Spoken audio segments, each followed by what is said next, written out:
yo tenía la cara muy grabada de ese sujeto. Mira bien, hijo de tu puta madre. Soy menso, güey. Relaja tu puta gente a la verga. Soy menso.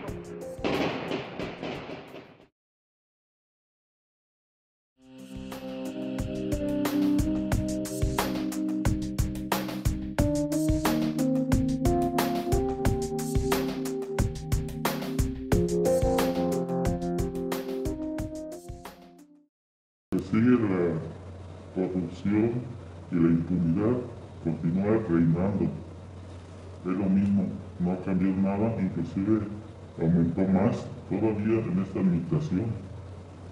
Aumentó en la salida de Luis Carlos Nájera. Resulta de que cuando estaba Luis Carlos Nájera como secretario de Seguridad, pues se solapaban el Cártel Jalisco Nueva Generación, a Nemesio Seguida Cervantes Arias el Mencho, que es el que reina en Jalisco. Jalisco siempre se ha caracterizado como el paraíso del narcotráfico. ¿Por qué paraíso? Porque tienen la complacencia de las autoridades, tanto municipales, estatales y federales. Hay mucha corrupción y los protege. Y quien no esté de acuerdo con el sistema, pues nomás lo hacen a un lado y hasta mandan a ejecutarlo. Así están las cosas. En la actualidad, si usted detiene a una persona con armas o con droga, inmediatamente le habla el comandante Neri, le llaman el comandante de uno que le ponen en Cuba, Otoniel, González Rodríguez, le llaman por teléfono y lo dejan en libertad, devuelven las armas y la droga. O déjalos que se vayan si traen alguna pipa con hidrocarburos. Una cosa desesperante, y yo que la sociedad ignora de cómo está la corrupción, de cómo están coludidos con bandas de robacarros, de robo de gasolina, de cómo se está traficando con armas, de cómo trafican con droga.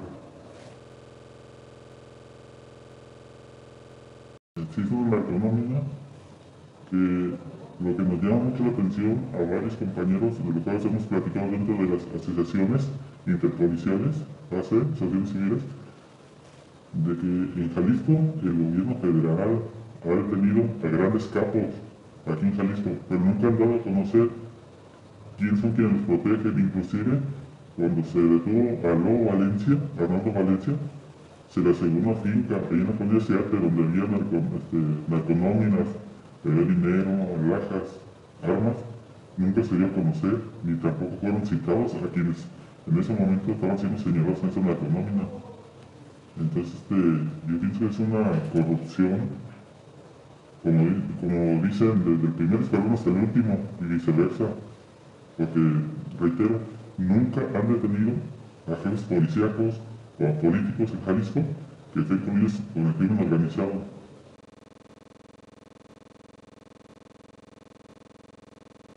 El gobierno federal no le avisa a los gobiernos de los estados sobre quién vienen y en qué lugar. Por lo menos por la desconfianza, porque quién saben que están coludidos y los protegen. Cercana a él, Nájera, que el se llamaba la atención del Mencho, a través de abogados que visitaban en ciertos lugares, ciertos restaurantes, a comer y que le decían que por qué no avisaba de los operativos del gobierno federal, y él siempre se excusaba de que no me avisaron. Inclusive, si usted se da cuenta, los políticos o los jefes policíacos saben mandar mensajes a los jefes de cárteles a través de los medios de comunicación, diciendo, no nos avisaron porque ellos manejan con mucho sigilo sus investigaciones, pero vamos a colaborar con ellos, vamos a coadyuvar en las investigaciones. Está muy claro que están mandando el mensaje al crimen organizado y aparte le quieren poner en salud, de que mira, voy a coadyuvar, porque a veces que no estaban metidos, pero...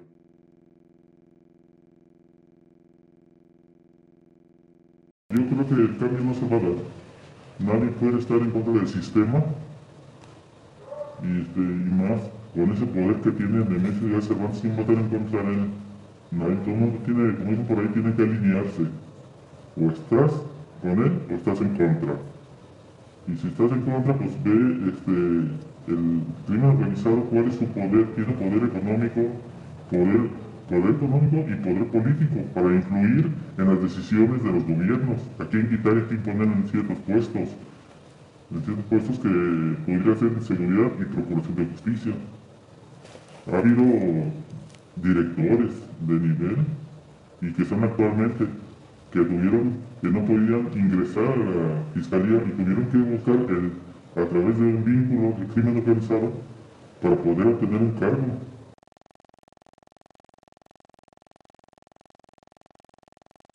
En manos del crimen organizado es quien controla y quien decide en qué puestos poner a cada persona.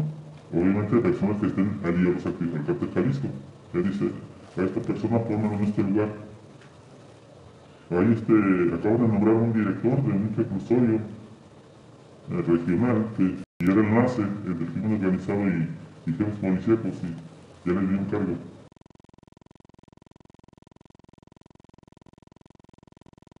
Así es. ¿Quieres obtener un buen nivel? Pues alíñate con el cártel Jalisco y te vas a hacer rico y aparte pues vas a apoyar. Pero fíjese que me llama mucho la atención el eslogan de Luis Carlos Nájera, que siempre que con elementos y luego él y un tal Solori se ponían a llorar diciendo nos dejaron solos. ¿Quién nos dejó solos? Fue tu falta de experiencia, tus conocimientos. El papelito dice que tenía diplomados, reconocimientos, sí, pero eso no hace a la persona, no lo hace sagaz, no lo hace una persona que tenga el conocimiento real en cuestión de estrategias operativas y tácticas. Aquí hay dos cosas, los policías los matan, una, porque le entras y porque no le entras. Si le entras, ¿qué esperas? ¿Que te mate el mismo crimen organizado o que te detenga el gobierno? Y si no entras, te va a matar el crimen organizado. También es así que el crimen organizado tiene la base de datos de todos los policías de Jalisco. Donde vives, quién es tu esposa, cuántos tienes. ¿Por qué? Porque en el tiempo del Carlos Nájera les vendieron la base de datos a ellos. Había una persona que contrataron para que estuviera en el área de inteligencia y ese señor se llevó toda la base de datos y se la dio al crimen organizado, al Mencho, por órdenes de Carlos Nájera. Por eso ahora todos los policías dicen, oye, pero ¿cómo saben dónde vive tal persona? Tal es el caso hace poco, quisieron matar a un policía investigador en la colonia Francisco Madero. ¿Cómo supieron los delincuentes dónde vivía?